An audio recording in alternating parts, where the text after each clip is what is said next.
আসসালামু আলাইকুম sir. Sir Mongla থানা বাগেরহাট জেলা স্যার। স্যার প্লিজ আমার দয়া করে আমার ভিডিওগুলো একটু শেষ পর্যন্ত দেখবেন স্যার। এইটাই আপনার কাছে প্রথম অনুরোধ স্যার। স্যার আমার দুইটা চোখ উড়াই দিয়েছে মোংলায় নেব শহীদুল, সরবরা জাহিদ, সাহিদুলেরা স্যার। এরা মোংলায় প্রকৃত চোর ডাকায় স্যার। স্যার আমি একটা অন্ধ মানুষ স্যার, আপনাদের কাছে একটু আইনের সহযোগিতা চাই স্যার। এইটাই আমার স্যার প্রত্যাশা স্যার আপনার কাছে স্যার।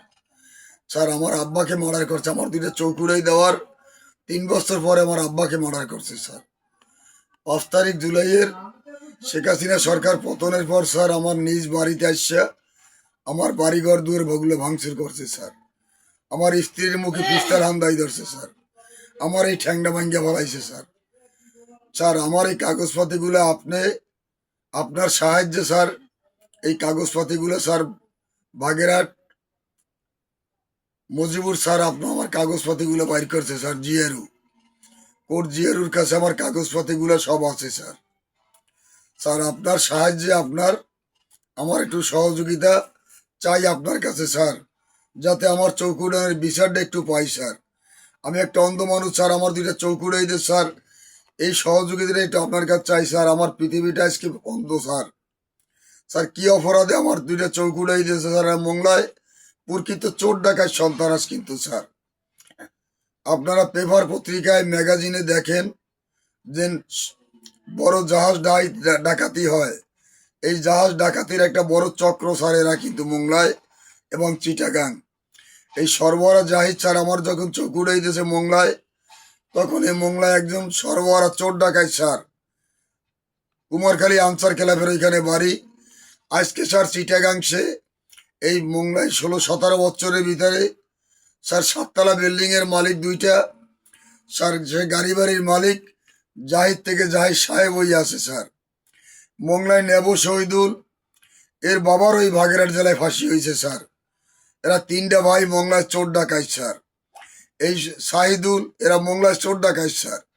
আজকে আমি যে তথ্যগুলো আপনার কাছে দিতে চাই স্যার, আপনার একটু আমার তথ্যগুলো অনুসন্ধান করে দেখেন স্যার, যে কি অপরাধে আমার দুইটা চোখ উড়াই দিয়েছে, কেন আমার বাড়িঘর দূরগুলো ভাঙচুর করছে, কেন আমার আব্বাকে মার্ডার করছে স্যার। স্যার আমি অন্ধবিদায় কোনো জায়গায় এই সহযোগিতা স্যার পাই না স্যার। মোংলায় যখনই আমার এই ইনকোয়ারিগুলো আসছে, 5 ইনকোয়ারি আসছে স্যার, ঢাকা স্বরাষ্ট্রমন্ত্রীর কাছ থেকে, ঢাকা আইজি সাহেবের কাছ থেকে, বাগেরহাট ডিআইজি সাহেবের কাছ থেকে, র্যাব ডিআইজির কাছ থেকে, বাগেরহাট ডিসি সাহেবের কাছ থেকে, বাগেরহাট এসপি সাহেবের কাছ থেকে, যখনই আমার ইনকোয়ারিগুলো মোংলায় আসছে স্যার, এই মোংলার কিছু দুর্নীতিবাজ নেতা যেরকম সরবরা সালাম, টাইগার জলিল ইকবল, এই সাংবাদিক দুলাল, সাংবাদিক হাসান, এই কবির, বেল্লাল, এরা স্যার আওয়ামী লীগের নেতা ছিলেন। এরা আমার এই ইনকোয়ারিগুলো বন্ধ করে দিয়েছে কিছু টাকার বিনিময় স্যার। স্যার দয়া করে আপনি আমার বাবার মতন স্যার, আপনি আমার বাবার মতন স্যার, আমি আপনার সন্তানের মতন স্যার। আমার দুইটা চোখ উড়াইদের স্যার, এই বিষয়টাই আমি আপনাদের কাছে চাই, যে কি অপরাধের কারণে আজকে আমার এই পৃথিবীটা ধ্বংস করে দিয়েছে স্যার। আজকে আমার ছেলে মেয়ে নিয়ে বড় কষ্টে দুঃখে আছি। তাই আপনি বাগেরহাটের এসপি, আপনি যদি একটু সহযোগিতা করেন, তাইলে আমি আইনের সহযোগিতা পাইলে স্যার আমার চৌকি উঠানের বিচারটা পাবো। জিয়ারু মজিবুর স্যারের কাছে আমার কাগজপত্রগুলো আছে। আপনি একটু মজিবুর স্যারের কাছে আমার এই বিষয়টি জিজ্ঞাবার জন্য বা জানবার জন্য আপনাকে বিশেষ অনুরোধ, জোর অনুরোধ করতেছি। আপনি একটু বিশেষ করে আমার বিষয়টা দেখার জন্য আপনার কাছে আমি জোর অনুরোধ করি স্যার। আপনি বাগেরহাট জেলার একজন এসপি স্যার, আপনার কাছে এটা কোনো বিষয়ই না স্যার। আপনার একটু আঙ্গুলের সাহায্য স্যার আমি চাই স্যার। আমি একটা অন্ধ মানুষ, যদি আপনার কাছে টাকা পয়সা সাহায্য চাইতাম স্যার, আপনি আমাকে সাহায্য না করে পারতেন না স্যার। তাই আমি আপনার কাছে একটু আইনের সহযোগিতা চাই। আমার এই বিষয়টি আপনি দেখবেন স্যার।